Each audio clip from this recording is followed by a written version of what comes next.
Una vez te pasó esto, es violencia.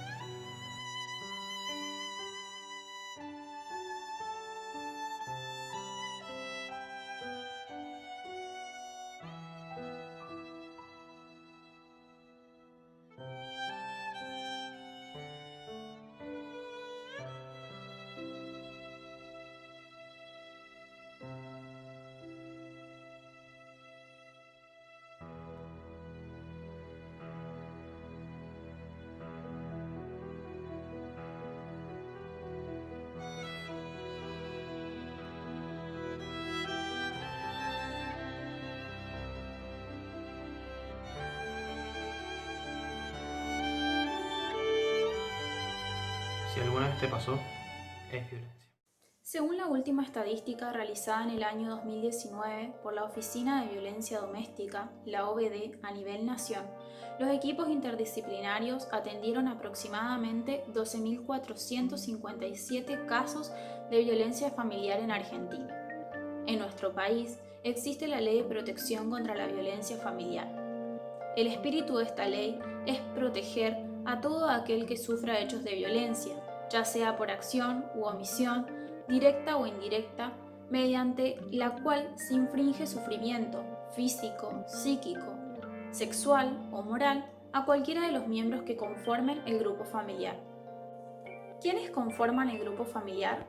La Ley de Protección contra la Violencia Familiar, en su artículo 1, nos dice que el grupo familiar es el originado en el matrimonio o en las uniones de hecho. Pero, dentro de este concepto, también debemos incluir al parentesco, ya sea por consanguinidad o por afinidad, como también a las parejas o noviazgos, vigentes o finalizados, con hijos o sin hijos, convivan o no. El artículo 1 de esta ley nos establece lo que es el ámbito de aplicación. Esta ley se aplica a toda persona que sufriese lesiones o maltratos físicos por parte de los integrantes de un grupo familiar. Esta persona puede denunciar estos hechos a través de forma verbal o de forma escrita ante un juez en competencia en cuestiones de familia o también solicitar medidas cautelares conexas. También vamos a hablar de los tipos y modalidades.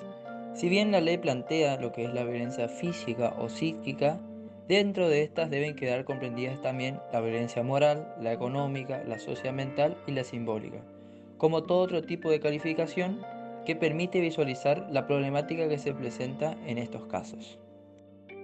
¿Quiénes son los grupos vulnerables ante esta situación? Los grupos vulnerables ante estas situaciones son las mujeres, los ancianos, las personas con capacidades diferentes y los niños. ¿La víctima puede denunciar por sí sola el hecho? La respuesta es sí. La víctima puede denunciar el hecho ya sea de forma verbal o escrita ante un juez competente y no va a necesitar del patrocinio letrado, pero sí va a necesitar de esta asistencia letrada una vez iniciado este proceso judicial. También se cuenta de una asistencia jurídica gratuita en el caso de que las personas no tengan recursos.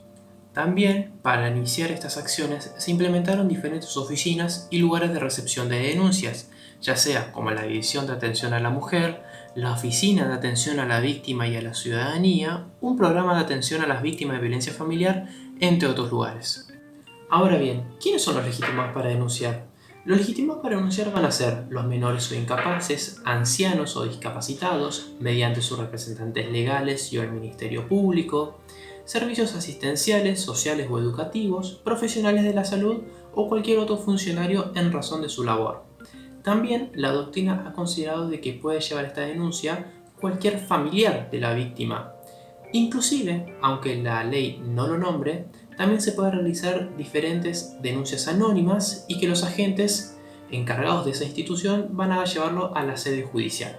¿Cómo interviene el organismo judicial frente a la violencia doméstica? Interviene mediante los informes interdisciplinarios. La ley, en su artículo 3, reconoce que la violencia familiar no es un tema que involucra solo al ámbito jurídico, sino que es una problemática de tinte interdisciplinario. Por ello existen diferentes tipos de informes. Ellos son: evaluación de los daños físicos y psíquicos sufridos por la víctima. Esta evaluación debe ser cumplimentada con la mayor premura. Es imprescindible para determinar la verosimilitud del hecho denunciado. La demora en esta comprobación puede significar la desaparición de la evidencia que demuestra el maltrato y su magnitud. Es realizada en general por el cuerpo médico forense y también en casos de urgencia por el equipo técnico del juzgado que interviene. Evaluación de la situación de riesgo. Se trata de determinar el estado de peligro en el cual se encuentra la víctima. Se lo denomina diagnóstico preliminar. Este diagnóstico o evaluación debe ser realizada por el equipo interdisciplinario en el plazo de 24 horas y es el que le permite al juez establecer si es necesario adoptar una o más medidas cautelares y cuáles son las más convenientes para el caso. Diagnóstico de la interacción familiar. El artículo 3 de la ley hace referencia a este diagnóstico, el que es elaborado por especialistas de distintas disciplinas en conjunto, cuyo objetivo es obtener un informe que no solo detecte la problemática actual de grupo familiar involucrado, sino que esté destinado a indagar sobre las posibles causas del maltrato, paso previo indispensable para que el tribunal implemente los tratamientos necesarios. El diagnóstico requiere la participación de todos los integrantes de la familia. Informe sobre el medio social y ambiental de la familia. Son cumplidos por el equipo del juzgado o por asistentes sociales que se designen. Esta información permite programar intervenciones y ayuda. Por último, las partes, si así lo requieren, también podrán solicitar otros informes técnicos. La Ley 24.417, en su artículo 4, enuncia diferentes tipos de medidas cautelares urgentes que puede disponer el juez de familia. Y estas son: la exclusión de la vivienda, prohibir el acceso del autor al domicilio del damnificado como los lugares de trabajo o estudio, ordenar el reintegro al domicilio de quien ha debido salir del mismo por razones de seguridad personal. Y por último, es la de alimentos, cuidado y derecho de comunicación con los hijos.